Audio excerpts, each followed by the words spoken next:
Hello welcome है आपका आज के हमारे इस नई वीडियो में। अगर आपको ये वीडियो पसंद आए तो प्लीज़ हमारे चैनल को सब्सक्राइब करें और बेल आइकन भी प्रेस कर दें, जिससे हमारी वीडियोस के सारे नोटिफिकेशन आपको टाइम टू टाइम मिलते रहेंगे। हाय, मैं हूँ आशीष कुमार और ये कहानी मुझे मेरे दोस्त अंश ने भेजी है। हरमन एक रात लेट नाइट गेमिंग कर रहा होता है। उसने देखा कि घड़ी में 2 बज चुका था और उसके आंखों में नींद भी आने लगी थी।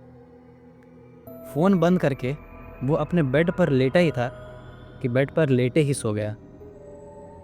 लेकिन उस रात उसके सोने का सफ़र एक ऐसे नाइटमेयर में बदल गया जो उसने कभी सोचा भी नहीं था। करीब सुबह के 3:30 बजे हरमन की आंख अचानक खुल गई। पहले तो उसने सोचा कि शायद वो जग चुका है, पर फिर उसे महसूस हुआ कि उसका शरीर बिल्कुल जम गया है। ना वो हाथ हिला सकता था, ना पैर, और ना ही वो अपने सर को घुमा सकता था। कमरा बिल्कुल अंधेरा था, लेकिन एक अजीब ठंडी हवा उसके चेहरे पर लग रही थी, जो कि बिल्कुल नॉर्मल नहीं थी। तभी एक अजीब सी आवाज़ उसके कान में गूंजने लगी और धीरे धीरे वो आवाज़ एक औरत के शब्द में बदलने लगी। हरमन, मैं आ रही हूँ। हरमन के दिल की धड़कन बहुत ज़्यादा स्लो हो चुकी थी, लेकिन उसके हर दिल की धड़कन में इतनी ज़्यादा ताकत थी, ऐसे बोलूँ तो उसका दिल इतनी ताकत से धड़क रहा था कि उसे लगा कि उसका दिल किसी भी वक्त उसका सीना फाड़कर बाहर आ सकता है। उसने देखा कि कमरे में एक कोने में एक लंबी काली सी शक्ल उभर रही थी।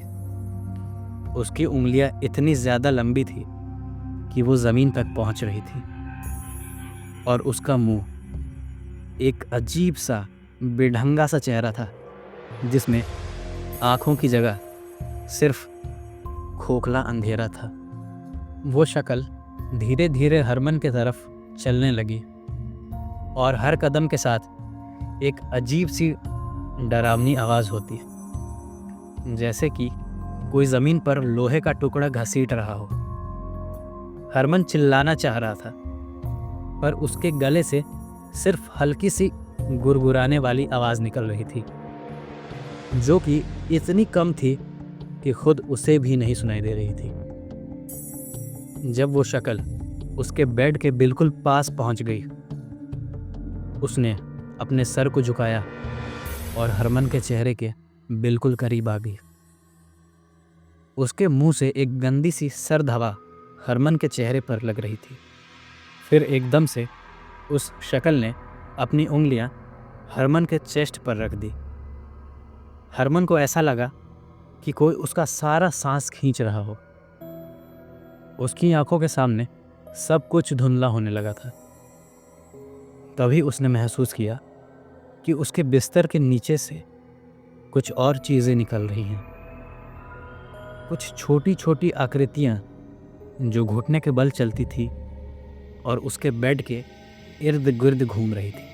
हरमन की सारी हिम्मत एक पल के लिए टूट गई, लेकिन तभी एकदम से उसका शरीर झटका लेता है और अब उसने महसूस किया कि अब उसे हिलने में कोई भी दिक्कत नहीं हो रही है। उसने ज़ोर से अपनी आंखें बंद की और जब दोबारा खोला, सब कुछ नॉर्मल था। कमरा वैसा ही था, बिल्कुल शांत, जैसे कुछ हुआ ही ना हो। हरमन की सांसें अब भी तेज़ चल रही थी। उसने तुरंत अपने रूम को छोड़ा और अंश के कमरे में जाकर सो गया। अगली सुबह उठते ही उसने अंश को सारी बातें बता दी। अंश ने उसे समझाया कि उसके साथ जो कल रात हुआ वो ब्रेन और बॉडी के बीच के मिसमैच की वजह से था। हरमन ने उस दिन से डिसाइड किया कि वो अपनी गेमिंग हैबिट और स्लीपिंग हैबिट को सुधारेगा, लेकिन वो अंधेरा और वो डरावनी शक्ल उसके दिमाग में अब भी फ्रेश थी।